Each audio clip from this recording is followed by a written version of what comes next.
Hello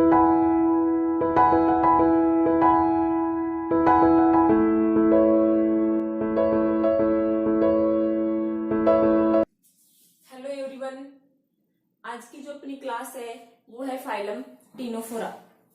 देखिए, ये जो फाइलम टीनोफोरा होता है ये 4th नंबर का ये जो फाइलम होता है। अपन ये जो फाइलम जितने भी फाइलम पढ़ रहे हैं वो रेगुलर क्यों पढ़ रहे हैं? जैसे पहले प्रोटोजोआ पढ़ा, फिर अपने पोरीफेरा पढ़ा, उसके बाद में सिलेंट्रेटा, अब टीनोफोरा पढ़ रहे हैं। क्योंकि उद्विकास के दौरान क्या हुआ भाई, जो एनिमल पहले आए, जिस प्रकार से एनिमल्स की ओरिजिन हुई उसी प्रकार से क्लासिफिकेशन मेथड के अंदर फाइलम का अरेंजमेंट किया गया। सबसे पहले एकोसी के जंतु आए तो प्रोटोजोआ के अंदर रख दिए, उसके बाद बहुकोसी के जंतु आए। जिस प्रकार से जंतु की उत्पत्ति होती गई उसी प्रकार से क्लासिफिकेशन मेथड के अंदर इन फाइलम को अरेंज किया गया। देखिए, ये जो फाइलम होता है, टीनोफोरा फाइलम होता है, वो जंतु जगत का सबसे स्मॉलेस्ट या सबसे छोटा फाइलम होता है। इस फाइलम के बारे में, इस फाइलम को टीनोफोरा जो नाम है वो किसने दिया? एस.के. स्वाल्टज नामक वैज्ञानिक ने इसे टीनोफोरा नाम दिया। देखिए, सिलेंट्रेटा के बारे में अपन ने पढ़ा कि सिलेंट्रेटा फाइलम के अंदर तीनों जो निडोब्लास्ट सेल पाई जाती हैं, ये क्या करती हैं? ये निडोब्लास्ट सेल एनिमल अपनी प्रोटेक्शन के लिए काम में लेते हैं। लेकिन टीनोफोरा फाइलम के एनिमल के अंदर ये निडोब्लास्ट सेल एब्सेंट होने के कारण इन एनिमल्स को अपन क्या बोलते हैं? एनिडेरियन एनिमल्स भी कहते हैं। देखिए, अपन पॉइंट्स में स्टडी करते हैं इनको। ये जो फाइलम होता है वो क्या होता है? स्मॉलेस्ट फाइलम होता है। और इस फाइलम के अंदर, क्योंकि इस फाइलम के अंदर बहुत कम स्पीसीज को ऐड किया गया है या रखा गया है, ओनली समथिंग 100 स्पीसीज को ही, या 100 से कुछ ज्यादा स्पीसीज को इसमें रखा गया है। इस फाइलम को टीनोफोरा जो नेम है वो एस.के. स्वाल्टज नामक वैज्ञानिक के द्वारा दिया गया। जो टीनोफोरा नेम किसने दिया? Ctenophora name. देखिए, ये टीनोफोरा जो नेम है वो एस.के. स्वाल्टज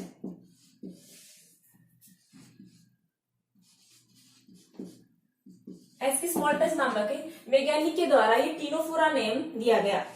अब देखिए, इनमें क्या होती है भाई? निडोब्लास्ट जो सेल होती है, निडोब्लास्ट सेल क्या होती है? एब्सेंट होने के कारण इन एनिमल को एनिडेरियन एनिमल भी कहा जाता है। क्योंकि इसमें क्या होती है? सिलेंट्रेटा में निडोब्लास्ट सेल होती है और इनमें क्या होती है? निडोब्लास्ट सेल एब्सेंट होने के कारण एनिडेरियन एनिमल कहा जाता है। अब देखिए, ये जो निडेरियन एनिमल, ये टीनोफोर एनिमल्स होते हैं, टीनोफोर एनिमल्स के अपन जनरल कैरेक्टर पढ़ते हैं। जनरल कैरेक्टर में अपन फर्स्ट पढ़ते हैं हैबिट एंड हैबिटेट। आदत और आवास पढ़ते हैं। इसके जो मेंबर्स होते हैं, टीनोफोरा के जो मेंबर्स होते हैं वो ऑल मेंबर्स मेराइन वाटर के अंदर पाए जाते हैं। किसमें पाए जाते हैं? ऑल जो मेंबर्स होते हैं वो क्या होते हैं? मेराइन वाटर होते हैं। समुद्री जल के अंदर ये पाए जाते हैं और ये सोलिटरी होते हैं, एकल होते हैं, ग्रुप में नहीं पाए जाते। ये क्या होते हैं? सिंगल होते हैं। और इसके बाद में ये क्या करते हैं? ये एनिमल्स होते हैं वो क्या होते हैं? फ्री स्विमिंग करते हैं, मुक्त रूप से तैरती हुई कंडीशन के अंदर पाए जाते हैं, या समुद्र के अंदर पैलेजिक रीजन के अंदर ये पाए जाते हैं। तो ये क्या होते हैं? फ्री स्विमिंग एनिमल होते हैं। फ्री स्विमिंग एनिमल होते हैं, मुक्त रूप से तैरती हुई कंडीशन के अंदर ये समुद्र के अंदर पाए जाते हैं। अब देखिए, इसके बाद में पढ़ते हैं कि ये जो एनिमल्स होते हैं इनके कुछ अदर नेम भी होते हैं। जैसे इनको गोजब्री के नाम से भी जाना जाता है। इन एनिमल को गोजब्री के नाम से भी जाना जाता है। इसके अलावा इसे सी वॉलनट के नाम से भी जाना जाता है। और एक नाम और है कॉम्ब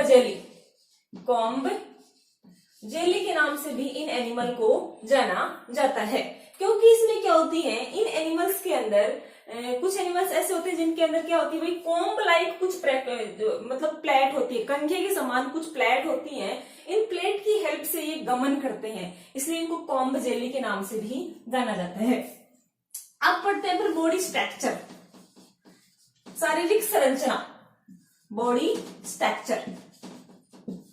देखिए बॉडी स्ट्रक्चर्स की बात करें तो जैसे प्रोटोजोन एनिमल्स होते हैं वो यूनिसेलुलर होते हैं, और पोरीफेरा होते हैं वो पोरीफेरा के बाद में जितने भी, या पोरीफेरा के बाद में जितने भी एनिमल आते हैं या पोरीफेरा से काउंट कर सकते हैं अपन, पोरीफेरा से लेकर जितने भी आगे के एनिमल हैं वो क्या होते हैं, मल्टी सेलुलर एनिमल के अंदर काउंट किए जाते हैं, बहुकोशिकीय जंतु के अंदर काउंट किए जाते हैं।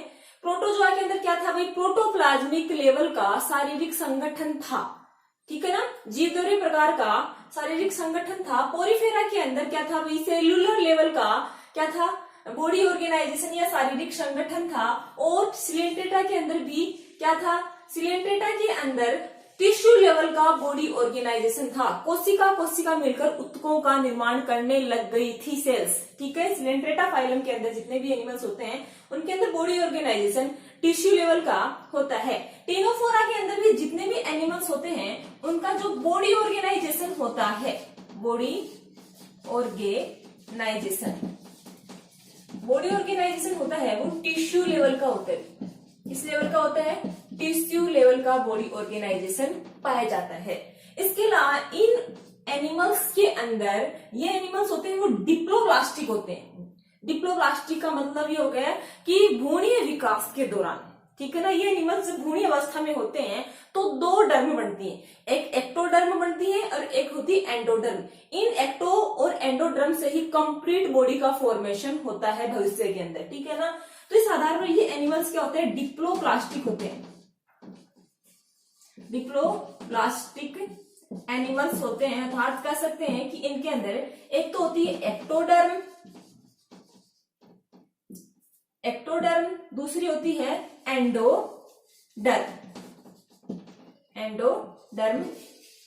होती है। इवोल्यूशन के दौरान या मतलब इन एनिमल्स के अंदर क्या होती है, मीजोडर्म क्या होती है भी एब्सेंट होती है। एक्टोडर्म और एंडोडर्म के बीच में एक मीजोडर्म और पाई जाती है, इन एनिमल्स के अंदर ये एब्सेंट होती है। इन दोनों लेयर्स के बीच में एक मतलब एक जिलेटिन पदार्थ भरा हुआ होता है, इसको बोलते हैं मीजोग्लिया। क्या बोलते हैं, मीजोग्लिया बोलते हैं। इसके अंदर कुछ विशेष प्रकार की सेल पाई जाती हैं, कुछ विशेष प्रकार की एमीबॉइड सेल्स पाई जाती हैं जो आसंजन प्रकृति की होती हैं, ठीक है।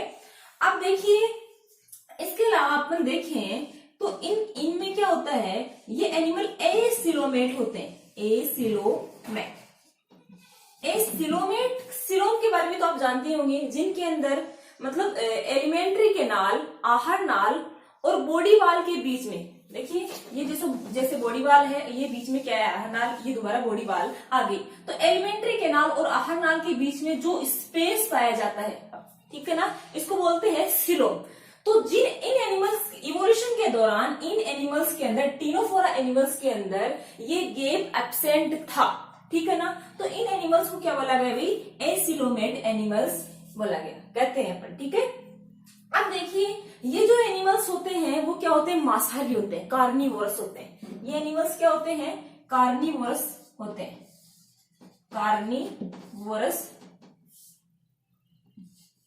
कार्निवोरस होते हैं। ये ऑर्गेनिज्म क्या करते हैं, ये जो एनिमल्स होते हैं, इसके जो एनिमल्स होते हैं वो मोलस्कन और क्रिस्टेशियंस एनिमल्स के एग का क्या करते हैं भाई, एग को खाते हैं, इसलिए क्या होते हैं, कार्निवोरस एनिमल होते हैं। इसके अलावा अपन इसमें बात करें सिमेट्री की यदि इनमें बात करें तो इसके अंदर रेडियल सिमेट्री पाई जाती है। अर्य सममिति इन जंतुओं के अंदर पाई जाती है। और इसके अलावा इनकी बॉडी होती है वो मतलब नॉन सेगमेंटेड होती है, खंडों के अंदर विभाजित नहीं होती है, नॉन सेगमेंटेड इनकी बॉडी होती है। अब देखिए जो ये एनिमल्स होते हैं, जैसे टीनोफोरा एनिमल्स के अंदर निडोब्लास्ट सेल पाई जाती हैं, इन एनिमल्स के अंदर क्या होता है, निडोब्लास्ट सेल के स्थान पर एक विशेष प्रकार की सेल्स पाई जाती है। जैसे डायग्राम बना देती हूँ मैं, आप यहाँ इसकी सहायता से समझाती हूँ।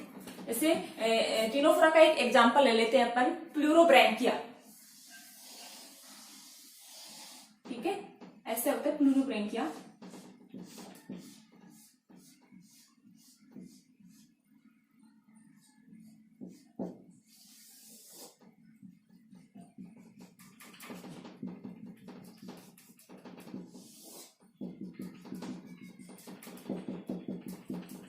ठीक है, ये होता है प्लूरोब्रेंकिया। ये कोम्ब प्लेट होती है, कोम्ब प्लेट। ये होते हैं टेंटाकल्स, टेंटाकल्स। और इसके ऊपर ये जो हेयर लाइक स्ट्रक्चर्स होती हैं इसको बोलते हैं लेसोसेल, लेसोसेल बोलते हैं इनको, ठीक है। अब देखिए इसमें क्या होता है, इन एनिमल्स के अंदर नीडोब्लास्ट सेल के स्थान पर टेंटाकल्स के ऊपर, देखो ये टेंटाकल्स है ना, टेंटाकल्स बोलते हैं एंटीना के समान संरचना। जैसे आपने ग्रास ऊपर देखा होगा, टिड्डा देखा होगा, उसी एंटीना से लगे होते हैं ना हेड के ऊपर, उसी प्रकार इन एनिमल्स के अंदर क्या होते हैं, एंटीना होते हैं, या अपन बोल सकते हैं टेंटाकल्स होते हैं, एंटीना के समान संरचना होती है, उनको बोलते हैं टेंटाकल्स, ठीक है। ये जो टेंटाकल्स होते हैं इनके ऊपर हेयर लाइक स्ट्रक्चर्स होती है जिनको बोलते हैं लेसोसेल, ठीक है ना। ये लेसोसेल, जैसे नीडोब्लास्ट सेल क्या काम कर रही थी भाई, शिकार करने का काम कर रही थी, जबकि ये जो लेसोसेल्स होती हैं वो क्या काम करती हैं, ये शिकार को पकड़ने के अंदर हेल्प करती हैं। तो इसके अंदर क्या पाई जाती हैं, टेंटाकल्स के ऊपर लेसोसेल्स पाई जाती है जो शिकार को कैप्चर करने का काम करती हैं, ठीक है। अब देखिए इसके अलावा इसमें क्या होता है, रेडियल सिमेट्री होगी। अब अपन पढ़ते हैं 3rd नंबर का स्केलेटन, स्केलेटन पढ़ते हैं ना। तो इन एनिमल्स के अंदर स्केलेटन होता है, वो क्या होता है भाई, एब्सेंट होता है। कंकाल क्या होता है, बॉडी के ऊपर किसी प्रकार का कोई कंकाल नहीं पाया जाता, तो एक कंकाल क्या होता है इनमें, एब्सेंट होता है, एब्सेंट होता है। इसके अलावा अपन देखिए locomotory organ, locomotory 4th number का है, लोकोमोटरी ऑर्गन। लोकोमोटरी ऑर्गन, देखो लोकोमोटरी ऑर्गन के रूप में क्या पाई जाती है, इसमें कोम्ब प्लेट पाई जाती है। 1 2 3 4 5 6 7 8। इसमें क्या होती है कि ये जो एनिमल्स होते हैं इनकी वेंट्रल सरफेस के ऊपर, जैसे मेरी ये डोर्सल सरफेस है पीछे वाली और आगे वाली वेंट्रल सरफेस है, तो वेंट्रल सरफेस के ऊपर क्या होती है, 8 कोम्ब लाइक, कंघे के समान 8 प्लेट होती हैं। ये प्लेट क्या करती है, लोकोमोशन के अंदर या चलने के अंदर, इन जंतुओं के लोकोमोशन या गमन के अंदर क्या करती हैं, हेल्प करती हैं। तो क्या पाई जाती है, वेंट्रल सरफेस के ऊपर, वेंट्रल सरफेस के ऊपर क्या पाई जाती है, 8 कोम्ब लाइक प्लेट क्या होती है, प्रेजेंट होती हैं, जो क्या करती है भाई, लोकोमोशन के अंदर हेल्प करती हैं। अब देखिए अपन थोड़ा डस्टर का आगे बढ़ते हैं अपन।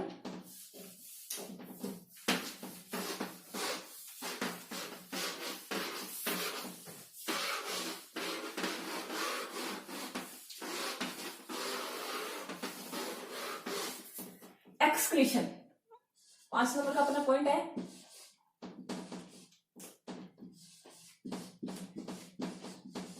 एक्सक्रीशन पढ़ते हैं, उत्सर्जन पढ़ते हैं। तो इनमें मैंने कहा कि उद्विकास के दौरान देखो अभी तो सेल्स मिलकर टिश्यू बना ही रही है, अभी तो टिश्यू लेवल का इसमें क्या होता है, बॉडी ऑर्गेनाइजेशन होता है, तो ऑर्गन बने ही नहीं इनके अंदर, तो इसके अंदर सिस्टम तो भी बना ही नहीं है, तो इसके अंदर मतलब एक्सक्रीशन के लिए कोई सिस्टम नहीं पाया जाता, कोई किडनी नहीं पाई जाती, या नेफ्रिडिया क्या होता है, इसमें कोई भी एक्सक्रीशन के लिए जो स्ट्रक्चर्स होती हैं वो क्या होती है, इनके अंदर एब्सेंट होती हैं। तो अपन कह सकते हैं कि ये एनिमल्स होते हैं अपनी बॉडी सरफेस के द्वारा, जिसकी बॉडी सरफेस ये होती है, इस बॉडी सरफेस के द्वारा क्या करते हैं, ये जितने भी इसके अंदर जो पदार्थ बनते हैं, उत्सर्जित पदार्थ बनते हैं, ये बॉडी सरफेस के द्वारा रिमूव कर देते हैं। जैसे कोई भी एक्सक्रेटरी मटेरियल इनके अंदर बनता है तो ये क्या करते हैं, शारीरिक सतह के द्वारा ही क्या कर देते हैं, उत्सर्जन का काम, उत्सर्जन कर देते हैं, ठीक है। तो बॉडी सरफेस क्या करती है, एक्सक्रीशन में पार्टिसिपेट करती है, बॉडी सरफेस, ठीक है। देखो रेस्पायरेशन, इसके बाद में रेस्पायरेशन है। देखो रेस्पायरेशन के लिए भी अभी इसमें कोई ऑर्गन नहीं बना है, ऑर्गन तो भी बने ही नहीं, टिश्यू लेवल का तो ऑर्गेनाइजेशन है। तो इसमें क्या होता है, बॉडी के द्वारा ही क्या करते हैं, ये कार्बन डाइऑक्साइड को बाहर रिमूव कर देते हैं, और बॉडी सरफेस के द्वारा ही क्या करते हैं, अंदर O2 को इनटेक कर लेते हैं या ग्रहण कर लेते हैं। तो बॉडी सरफेस ही क्या करती है, इनके अंदर रेस्पायरेशन का काम करती है, ठीक है। इनके अलावा इसमें क्या होता है, जो नर्वस सिस्टम होता है, क्या होता है, नर्वस सिस्टम। नर्वस सिस्टम क्या होता है, आदिम प्रकार का होता है, क्योंकि अभी तो सिलेंड्रेटा जस्ट पीछे का जो फाइलम था उसके अंदर अभी नर्वस सिस्टम की ओरिजिन हुई ही है, तो इसमें क्या है, नर्वस सिस्टम वो आदिम प्रकार का है, अभी ब्रेन वगैरह इनके अंदर डेवलप नहीं हुआ है, क्योंकि नर्वस सेल्स मिलकर ही तो ब्रेन का फॉर्मेशन करती हैं। तो इसके अंदर क्या होता है भाई, आदिम प्रकार का क्या होता है, नर्वस सिस्टम होता है। प्रिमिटिव क्या होता है, आदिम प्रकार का nervous system, primitive nervous system पाया जाता है। और क्या होता है इसमें, ब्रेन क्या होता है भाई, ब्रेन एब्सेंट होता है, ब्रेन बढ़ा ही नहीं अभी तो नर्वस सेल्स ही तो बढ़ना स्टार्ट हुई है, जस्ट पीछे वाली फाइलम ही तो बनी है अभी। अब देखो इसके अलावा अपन देखिए इनके अंदर तो जो इसके अंदर क्या होती है, बैलेंसिंग ऑर्गन के रूप में, जैसे अपने ईयर्स होते हैं वो हेयरिंग का काम भी करते हैं, अपने ईयर होते हैं ना, कान होते हैं, वो सुनने का काम भी करते हैं। इसके अलावा ये क्या काम करते हैं भाई, बैलेंसिंग ऑर्गन का भी काम करते हैं, ठीक है ना। इसी प्रकार इसके अंदर एक स्ट्रेटोसिस्ट नामक संरचना पाई जाती है, स्ट्रेटोसिस्ट नामक क्या पाई जाती है, स्ट्रक्चर्स पाई जाती है, जो बॉडी का बैलेंसिंग करती है। बॉडी का क्या करती है, बॉडी बैलेंसिंग करती है, बॉडी को क्या करती है, बैलेंस करने का काम करती है। देखो इसके अलावा पर बढ़ते हैं डाइजेशन। देखिए इन एनिमल के अंदर आहार नाल क्या होती है भाई, अल्प विकसित प्रकार की होती है, माउथ ही पाया जाता है। इसके अंदर क्या होता है, माउथ ही पाया जाता है। ये माउथ के द्वारा ही भोजन को क्या करते हैं, ग्रहण करते हैं, माउथ के द्वारा ही क्या कर देते हैं, भोजन को या अपशिष्ट पदार्थों को बॉडी से रिमूव कर देते हैं। तो इसमें क्या होता है भाई, माउथ ही प्रेजेंट होता है। क्या होता है, माउथ प्रेजेंट होता है। एनएस क्या होता है भाई, एनएस एब्सेंट होता है, ठीक है। अब बोल सकते हैं कि इसमें जो डाइजेशन होता है वो एक्स्ट्रा सेलुलर भी होता है और इंट्रा सेलुलर, बाह्य कोशिकीय पाचन भी होता है, अंतर कोशिका, शरीर के अंदर भी पाचन होता है और शरीर के बाहर भी क्या करते हैं, ये पाचन करते हैं। तो इसमें क्या हो गया, extra cellular and intra cellular, दोनों प्रकार का क्या होता है इसमें डाइजेशन पाया जाता है, ठीक है। अब देखिए इसके अलावा अपन पढ़ते हैं रिप्रोडक्शन।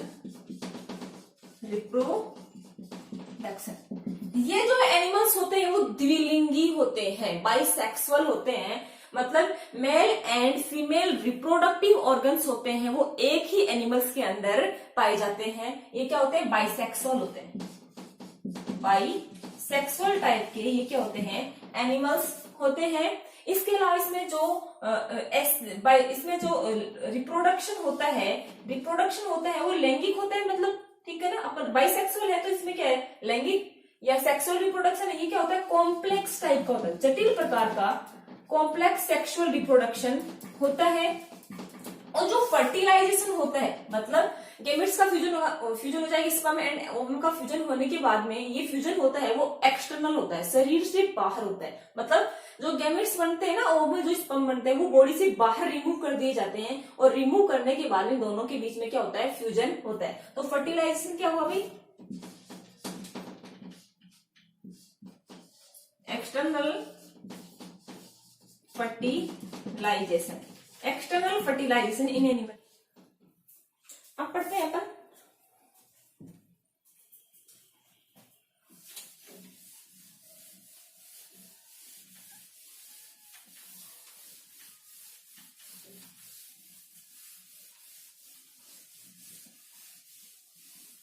डेवलपमेंट पढ़ते हैं।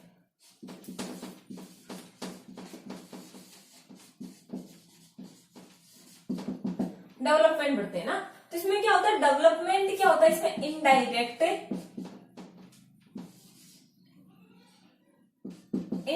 टाइप का क्या होता है, इसमें डेवलपमेंट होता है। मतलब ये क्या होते हैं भाई, ये क्या होता है इसमें, ये बेबी को बोर्न नहीं करते, बच्चे को जन्म नहीं देते, जबकि इसमें क्या होती है, लार्वल स्टेज पाई जाती है। क्या पाई जाती है, लार्वल स्टेज पाई जाती है, लार्वल स्टेज प्रेजेंट होती है, इसलिए इसको क्या बोलते हैं, इनडायरेक्ट डेवलपमेंट बोलते हैं, ठीक है। अब देखो इसमें क्या होता है, ये जो एनिमल्स होते हैं इनके अंदर जो लार्वा पाया जाता है वो होता है सीडिपिड लार्वा, सीडिपिड लार्वा इसके अंदर क्या पाया जाता है, प्रेजेंट होता है। और एक लास्ट है रीजनरेशन रीजनरेशन की बात करें तो इसमें नॉर्मल क्या होता है भाई, नॉर्मल रीजनरेशन होता है, नॉर्मल रीजनरेशन पाया जाता है। और इसमें क्या होता है, इसे टिनोफोरा को अपन दो ग्रुप में डिवाइड करते हैं। एक तो होता है टेंटेकुलेटा, टेंटेकुलेटा, एक होता है न्यूडा, एक न्यूडा ग्रुप होता है। दो ग्रुप होते हैं इससे टिनोफोरा के। एक तो होता है टेंटिकुलेटा। देखो टेंटिकुलेटा होता है इस ग्रुप के अंदर जो जितने भी टिनोफोर एनिमल्स रखे गए हैं उनके अंदर क्या होते हैं भाई, टू टेंटाकल्स प्रेजेंट होते हैं। टू टेंटाकल्स क्या होते हैं, प्रेजेंट होते हैं। जबकि इसमें क्या होते हैं, टेंटाकल्स क्या होते हैं, एब्सेंट होते हैं। टेंटाकल्स क्या होते हैं भाई, टेंटाकल्स इसमें क्या होते हैं, एब्सेंट होते हैं। इसके अंदर अपन रख सकते हैं प्लूरोब्रैंकिया,